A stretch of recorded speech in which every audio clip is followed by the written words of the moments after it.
16 तारखेला दुपारी 3 ते 6च्या दरम्यान डोंगराळे भागामध्ये अतिशय लहान अशा निरागस चिमुरड्यावरती ज्या पद्धतीने अतिप्रसंग करून तिची हत्या करण्यात आली, ही माणुसकीला काळीमा फासणारी घटना, अत्यंत हृदयद्रावक अशी ही घटना आहे.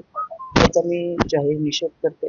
ही घटना समजलं मी स्वतः DYSP बाविस्कर सरांशी संपर्क साधला.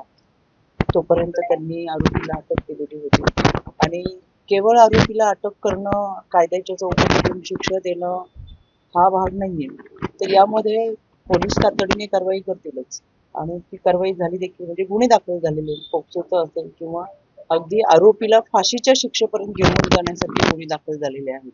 राज्य महिला आयोगाच्या वतीनं या आरोपीला फाशीची शिक्षा व्हावी, याच्याशिवाय दुसरी शिक्षा नाही, असं सुद्धा पत्रव्यवहार आम्ही केलेला आहे. याच्यामध्ये ही केस फास्ट ट्रॅक कोर्टामध्ये चालेल आणि आरोपीला फाशीची शिक्षा व्हावी यासाठी आमचा राज्य महिला आयोगाचा पाठपुरावा असेल.